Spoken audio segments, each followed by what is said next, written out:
4 মাস আগে যখন এই চ্যানেল চালু করেছিলাম, কোনো রকম এক্সপেকটেশন না রেখে শুধুমাত্র বই পড়তে ভালোবাসি এবং বই পড়তে পড়তে যে অভিজ্ঞতা সঞ্চয় হয়েছে, যা বই পড়া হয়েছে, যা জীবনবোধ তৈরি হয়েছে, সেগুলো আপনাদের সঙ্গে শেয়ার করে নেওয়ার জন্যই এই চ্যানেলটা খোলা হয়েছিল। কিন্তু গতকাল পথ চলতে চলতে আমরা 100 সাবস্ক্রাইবার পূর্ণ করলাম। তো আপনাদের সবার জন্য একটা হাততালি। আপনাদের সবার জন্য হাততালি, তার কারণ এটা সম্ভব হয়েছে শুধুমাত্র আপনাদের জন্য। আমার তো যা বলার দরকার, যা বলার ইচ্ছা ছিল, সেগুলো আমি বলতে থাকছি, পরেও বলতে থাকবো। আপনাদের সেটা যে কোনো একটা লেভেলে গিয়ে সেটা ভালো লাগছে যে 100 জন মানুষ আমাদের চ্যানেলে এসছেন। ইনফ্যাক্ট এই মুহূর্তে 104 জন সাবস্ক্রাইবার চ্যানেলটাতে। নতুন চ্যানেল, কোনো এক্সপেকটেশন আপনাদের কাছ থেকেও হয়তো সেরকম ছিল না, আমার তো ছিলই না। তো সেখান থেকে আপনারা যে আমাদের সঙ্গে জুড়েছেন, আমাদের সঙ্গে এসছেন, বিশ্বাস করেছেন নতুন চ্যানেলে, সেজন্য আপনাদেরকে একদম হাততালি এবং নমস্কার। আপনাদের জন্যই এটা সম্ভব, বারবারই এটা বলার কথা। তো সেই জন্যই রোববারে ভিডিও, জেনারেলি রোববারে ভিডিও বানাই না, কিন্তু মনে হলো যে এই যে খুশির মুহূর্তটা এই চ্যানেলের জন্যে, আমার জন্যে এবং হয়তো আপনাদেরও জন্যে, তো সেটা একটু শেয়ার করে নেওয়া যাক। তো বেশি সময় নেব না, রোববার সবাই প্রায় ব্যস্ত থাকে। 100 জন সাবস্ক্রাইবার, 104 জন সাবস্ক্রাইবার এসে যাওয়ার পরে আমার মনে হলো যে নিজের সম্বন্ধে সামান্য কিছু কথা বলি। কার থেকে ভিডিও শুনছেন, ভিডিও দেখছেন, কে বই নিয়ে এত কথাবার্তা বলছে, তার সঙ্গে সামান্য একটু জেনে রাখাটা ভালো, মন্দ নয়। আমিও চাই আমি যখন কোনো চ্যানেল সাবস্ক্রাইব করি, সেই পুরুষ বা মহিলার সম্বন্ধে তিনি কী করেন বা তার ব্যাকগ্রাউন্ড কী, সেটা একটু জানার চেষ্টা করি। তো সেটাই আজকে জানানোর চেষ্টা করব।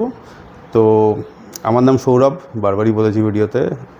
এর পরের জিনিসটা হচ্ছে যেটা, আমি থাকি বেলঘরিয়াতে, কলকাতার বেলঘরিয়াতে আমি থাকি।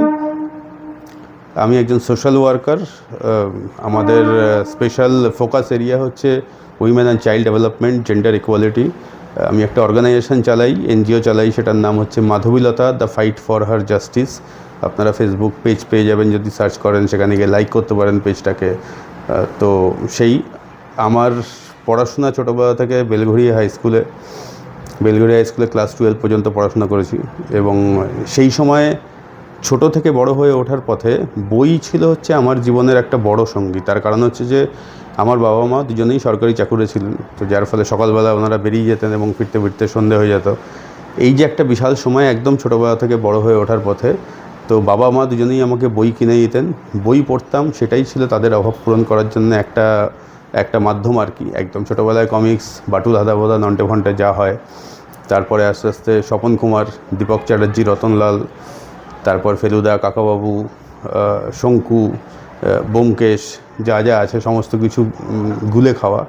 এবং আমার সঙ্গে আমার ভাইয়ের বয়সের তফাৎ হচ্ছে 10 বছর, যার ফলে একটা বড় সময় পর্যন্ত আমি ভাইয়ের সঙ্গে কমিউনিকেট করতে পারতাম না, কারণ একটা ভয়ানক এজ গ্যাপ। আমার যখন 20 বছর বয়স, তখন আমার ভাইয়ের 10 বছর বয়স। তখনও দুটো মানুষের মধ্যে যেরকম কমিউনিকেশন হয়, দুটো ম্যাচিউরড মানুষের মধ্যে, সেটা সম্ভব ছিল না। যার ফলে ওই যে একটা ভ্যাকেন্সি ছিল, ওটা বই আমাকে পূরণ করেছিল। এবং ক্লাস 6 থেকে ক্যারাটে, ওটা এখনও চেষ্টা করি চালিয়ে যাওয়ার আর কি। কিয়োকুশিন কাইকান স্টাইল, ভবানীপুরে হেডকোয়ার্টার, শিহান শিবাজি গাঙ্গুলির কাছে আমি ক্যারাটে শিখেছি প্রায় বছর 5 আর কি। তো সেটা একটা আমার ভ্যাকেন্ট স্পেসগুলোকে ফিল আপ করতো, আর বই সেটা তো ছিলই আর কি। তো এই নিয়ে বইয়ের যাত্রা শুরু। ছোটোবেলা থেকে শুধুই বাংলা বই, বেলঘরিয়া স্কুলে পড়তাম, বাংলা মিডিয়াম। তারপর সেখান থেকে গেলাম হচ্ছে গোয়েঙ্কা কলেজে, সেটা ইংলিশ মিডিয়াম। সেখানে গিয়ে আস্তে আস্তে করে ইংরাজি বই পড়া শুরু হলো। বাংলা বই তো চলছিলই, ইংরাজি বই পড়াও শুরু হলো। মুশকিল ছিল প্রথমে, কারণ একদম বাংলা বই, মানে বাংলা মিডিয়াম থেকে গিয়ে ইংলিশ মিডিয়াম, সেটা একটা ওই ট্রানজিটারি পিরিয়ডটা খুব একটা গোলমেলে থাকে। বাংলায় সারা জীবন লিখে এসেছি, ভেবে এসেছি, ইংরাজিতে ভাবা শুরু করা এবং সেটা লেখা, তাই দিয়ে পরীক্ষা পাস করা ইত্যাদি। তো যাই হোক, সেগুলোতে অসুবিধা হয়নি কিছু, খুব তাড়াতাড়ি করে অ্যাডাপ্ট করে নিয়েছিলাম। ইংরাজি বইয়ের ক্ষেত্রেও তাই। তারপর থেকে প্রচুর ইংরাজি বই পড়া হয়েছে। যেরকম আমি বাংলা বইয়ের একটা চ্যানেল করছি, ইংরাজি বইয়েরও একটা চ্যানেল করি, ওই একই মানে মোটিভেশনাল জায়গা থেকে, যে ওখানেও ইংরাজি বইতেও প্রচুর বই পড়েছি। সে ডিকেন্স থেকে শুরু করে Gabriel Garcia Marquez, Virginia Wolf, Faulkner, Dostoevsky, Tolstoy, এইসব মোটামুটি পড়া হয়েছে। আরও পড়া চলছে ডেফিনেটলি, শেষ কোথাও নেই আর কি। সে শেষ করতে গেলে এক জীবন তো চলে যাবে। কিন্তু বাংলা ইংরেজি দুটোই পড়া হয়। ইংরাজি চ্যানেলটা আমি খুব বেশি চালাতে পারি না, তার কারণ আমার প্রায়োরিটি থাকে বাংলা চ্যানেল, তার কারণটাতে তারপরে আসছি। তো যাই হোক, গোয়েঙ্কা কলেজ সেটা হলো। তারপরে মাস্টার্স হচ্ছে সোশ্যাল ওয়ার্কে, MSW আমার আছে। হিউম্যান রাইটসে ডিগ্রি আছে আমার। তো এই আরেকটা মাস্টার্স চলছে, সেটা যদি হয় তাহলে তখন সেই খবর দেবো। তো এই হচ্ছে ব্যাপার। এবার বাংলা ইংরাজি বই একসঙ্গে পড়তে পড়তে আমি একটা জিনিস লক্ষ্য করলাম, সেটা হচ্ছে যে ইংরাজি বইয়ের তো মার্কেট বিশাল, সারা পৃথিবীতেই পড়া হয়, সবথেকে পপুলার, সবথেকে বেশি মানুষ যদ্দূর সম্ভব ইংরাজি বলেন, নট এক্স্যাক্টলি শিওর, ডেটাটা না দেখে বলা যাবে না। তো যাই হোক, তবু এটা তো বলতে কোনো বাধা নেই যে ইউরোপিয়ান কান্ট্রিজ এবং আমেরিকাতে ইংরাজি, এবং আমাদের এদিকেও প্রচুর ইংরাজি চল আর কি। ইংরাজি বইয়ের মার্কেট কিন্তু আছে সারা পৃথিবীতেই প্রচুর, এবং অর্গানাইজড অনেক Booker, international Booker, women's fiction, ওদিকে পুলিশদার আমেরিকার দিকে, তো এগুলো চলতে থাকে। বাংলা বইয়ের ক্ষেত্রে আমি দেখলাম যে আস্তে আস্তে করে একটু বাংলা বই পড়ার দিকে ভাটার একটা দিক দেখা যাচ্ছিল। বাংলা বই যেন খুব একটা কেউ পড়তে চাইছিল না। অ্যাট দ্য সেম টাইম বাংলার যে ক্লাসিক্স আছে, যেগুলো আমাদের হেরিটেজ, সেগুলো যেন পড়া আস্তে আস্তে করে কমে আসছিল। বিভিন্ন রকম এমন বইয়ের মধ্যে বাঙালি জাতি ঢুকে যাচ্ছিল বা গিয়ে আছে এই মুহূর্তে, যেগুলো কখনোই ফোরফ্রন্টে থাকা উচিত নয় আর কি। আমাদের খুব রিচ হেরিটেজ, আমাদের দারুণ দারুণ সব লেখক, নোবেল আমাদের এখান থেকে একজনই পেয়েছেন, কিন্তু ঠিকঠাক যদি অনুবাদ হতো তাহলে অন্তত 6-7 জন 8 জন তো নোবেল পেতেনি। এবং এটা আমি সারা পৃথিবীর সমস্ত প্রায় দেশের বই পড়েছি, এবং নোবেল লরিয়েটদের বই পড়তেই থাকি, ইত্যাদি ইত্যাদি। এই সমস্ত জেনে বুঝেও আর কি আমি বলতে পারি যে 6-8 জন তো নোবেল বাংলা থেকেই পেতেন আর কি। শুধু ভারতের কথা বলতে পারবো না আর কেউ পেতেন কি না, পশ্চিমবঙ্গ থেকে, মানে কলকাতা বলবো না, পশ্চিমবঙ্গ এবং বাঙালি লেখকদের মধ্যে তো ডেফিনেটলি পেতেন। তো সেই যখন দেখলাম যে বাংলা বইয়ের আমাদের যে রিচ হেরিটেজ সেটা আস্তে আস্তে করে হারিয়ে যাচ্ছে, তখন মনে হলো যে এবার মনে হয় সময় এসছে যে, মানে মানুষের তো লাইফের অনেকগুলো ফেজ থাকে, এখন এমন একটা এজে এসে পৌঁছেছি, পড়েছি তো প্রচুর, এখনও প্রচুর পড়া বাকি, শুধু সমুদ্রের ধারে নুড়ি কোড়াচ্ছি, কিন্তু তবুও নুড়ি কোড়াতে কোড়াতে সে 1 কলসি 2 কলসি 10 কলসি ভর্তিও হয়েছে, এটাও একটা ঘটনা। সেখান থেকে মনে হলো যে কিছু এবার কথা বলা দরকার, যেগুলো যা আমি জানি আর কি। আমার মতন, আমি একা নই, আমার মতন প্রচুর মানুষ আছে যারা প্রচুর বই পড়েন, কিন্তু তারা হয়তো ইউটিউব স্পেসটাতে নেই। তো মানে ব্যাপারটা এখানটাতেই, ইউটিউব স্পেসে আমি কথা বলার চেষ্টা করছি, আমার মতন আমার আগে থেকে আরও অনেক ভদ্রলোক, ভদ্রমহিলা, শিক্ষিত মানুষ যারা প্রচুর বই পড়েছেন, সেগুলো নিয়ে কথা বলছেন, সেগুলোও দেখি। তো অ্যাট দ্য সেম টাইম মনে হলো যে নিজেরও যেটুকু বলার আছে সেটুকু বলার এবারে শুরু করা দরকার, মানে আর বসে থেকে লাভ নেই। আর একটা জিনিস দেখছিলাম যে হিন্দি ভাষার একটা আগ্রাসন বাংলার উপরে যেন নেমে আসছে, এবং তার ফলে বাংলা ভাষাটা যেন একটু কোণঠাসা হয়ে পড়ার মতন একটা মনে হয় মাঝে মাঝে, একদমই তা নয়, কিন্তু এরকম একটা পারসেপশন তৈরি হয়, হিন্দি হিন্দি হিন্দি।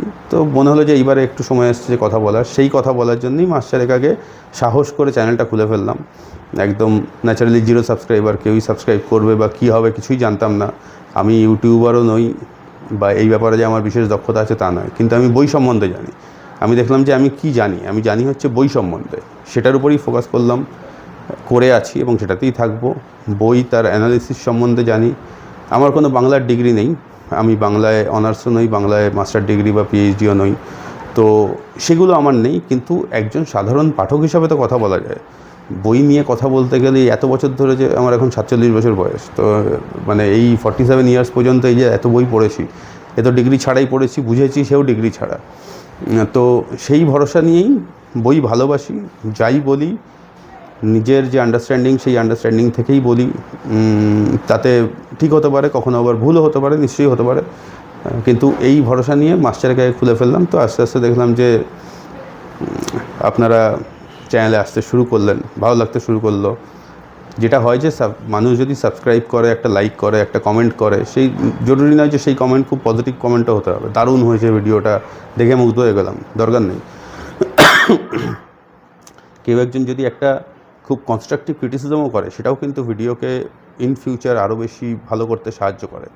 তো সেই সমস্ত কিছুই হয়েছে, সব মিলিয়েই খুব একটা সুন্দর অভিজ্ঞতা, কথা বলতে পারছিলাম, এবং চ্যানেলে রিভিউ করব বলে নতুন বই আরও পড়তে পারছিলাম, যে বইগুলো হয়তো পড়া হয়নি। তো সব মিলিয়ে একটা দারুণ দারুণ, আমার তো খুব ভালো লাগছে, আপনাদেরও হয়তো আস্তে আস্তে করে ভালো লাগছে। যদি ভালো না লাগে, ভালো লাগতে হবে এরকম একদমই জরুরি নয়। হয়তো আমার রুচির সঙ্গে আমি যে বইগুলো এখানে আলোচনা করি বা করতে চাই, আপনি হয়তো তার সঙ্গে দ্বিমত হতে পারেন। আপনার হয়তো মনে হতে পারে যে ওই বইটা রিভিউ করলে ভালো হবে। একদম নির্দ্বিধায় জানাবেন যে এই বইটা রিভিউ করলে ভালো হয়, বা এই রিভিউটা ভালো হলো না, যে কোনো রকম ক্রিটিসিজম করতে চাইলে অবশ্যই করতে পারেন। In fact I look forward to receiving constructive criticism, সেটা খুবই ভালো জিনিস। কনস্ট্রাকটিভ ক্রিটিসিজম ছাড়া মানে এগোনো খুব মুশকিল হয়ে যায়। তবে ক্রিটিসাইজ করবেন না শুধুমাত্র ক্রিটিসাইজ করার জন্য, সেটার মধ্যে একটা কনস্ট্রাকটিভ দিক রাখবেন। আমি নিশ্চয়ই চেষ্টা করব আপনাদের যে ফিডব্যাকগুলো আমার সিস্টেমে ইনকর্পোরেট করে সেটাকে আরও বেটার করতে। কারণ আলটিমেটলি কথা যে বলা হচ্ছে, শুধু যে আমার অনেক কথা বলার আছে তা বই নিয়ে তার জন্য তো নয়, আপনাদের সঙ্গে সেগুলো শেয়ার করার আছে। হয়তো আপনারা আমাকে কোনো একটা অ্যাডভাইস দেবেন যেটা আমার কাছে ছিল না, আমি একটু সমৃদ্ধ হব, হয়তো আমিও কখনো কিছু একটা বলতে পারবো, তাতে আপনারাও হয়তো একটু সমৃদ্ধ হবেন। তো এই দেওয়া নেওয়ার খেলাটার জন্যই এই চ্যানেলটা আর কি। তো এই ব্যাপার। আর এখন 104 সাবস্ক্রাইবারে আমরা দাঁড়িয়ে আছি। যেটা একটা ইচ্ছা আছে যে 500 সাবস্ক্রাইবার হলে এই চ্যানেলে একটা গিভ অ্যাওয়ে করবো, কোনো একটা বই, তাতে কোনো একটা কম্পিটিশান বা এই ধরনের কিছু, মানে হালকা মেজাজে একেবারে কিছু একটা থাকবে। যে সেটাতে উইনার হবে তাকে সেই বইটা আমি পাঠিয়ে দেবো TTEC করে। তো মোটামুটি আপাতত এই সেইটাই বলার যে চ্যানেলের পাশে থাকুন। কোনো রকম যেরকম বললাম যে ফিডব্যাক দেওয়ার থাকলে দেবেন, কোনো রকম কনস্ট্রাকটিভ ক্রিটিসিজম থাকলে দেবেন, রিকোয়েস্ট থাকলে বলবেন, ভিডিও ভালো লাগছে খারাপ লাগছে লাইক করতে পারেন, চাইলে ডিসলাইকও করতে পারেন, যা খুশি। আর যদি ভিডিও কন্টেন্ট ইত্যাদি ভালো লাগে চ্যানেলটাকে শেয়ার করবেন, বন্ধুদের সঙ্গে রেকমেন্ড করতে পারেন। চেষ্টা করব এরপরে এমন সব বইয়ের রিভিউ আনতে যেগুলোর সঙ্গে বাংলা নিয়ে যে সমস্ত ছাত্রছাত্রীরা আমাদের পড়াশোনা করে, সেটা অনার্স হতে পারে, মাস্টার ডিগ্রি হতে পারে, বিভিন্ন ইউনিভার্সিটি, সেই ধরনের সেখানে যা যা পড়ানো হয়, যে বইগুলো, উপন্যাস হতে পারে, ছোটো গল্প হতে পারে, বিশ্ব সাহিত্যের একটা সেকশন খোলার ইচ্ছা আছে চ্যানেলটাতে। যেহেতু আমার ইংরাজি বই পড়ার সংখ্যাও প্রচুর, তো সেখান থেকে বিশ্ব সাহিত্যের আমি সিলেবাসগুলো দেখছিলাম, বিশ্ব সাহিত্যের বেশ কিছু পড়ানো হয়, সেগুলোও আনবো আর কি ইন ফিউচার, সেটা ইচ্ছা আছে। তো সব মিলিয়ে বই নিয়েই কথা হবে, ক্লাসিক নিয়ে, আমাদের চ্যানেলে মেনলি ক্লাসিক নিয়ে কথা হয় এবং লিটারারি ফিকশন নিয়ে কথা হয়। সেরকমই চলতে থাকবে। মাঝে মাঝে ছোটো গল্প আসবে, কবিতা আসবে, মাঝে মাঝে প্রবন্ধ ইচ্ছা আছে খুব আর কি, নাটক খুব ইচ্ছা আছে রিভিউ করার। তো এইগুলো সবই ইচ্ছা আছে। এবার সময়ের একটা প্রতিবন্ধকতা থাকে, তার কারণ পেশা আমার আলাদা। আমার এটা তো আমার পেশা না, এটা আমার হচ্ছে নেশা আর কি, পুরোপুরি প্যাশন যাকে বলে। বই নিয়েই সমস্ত কিছু চলতে থাকে। তো এই সব মিলিয়ে সময় নিয়ে দেখা যাক, সমস্ত কিছুই করবো, সেটা তো ভীষণভাবে ইচ্ছা আছেই।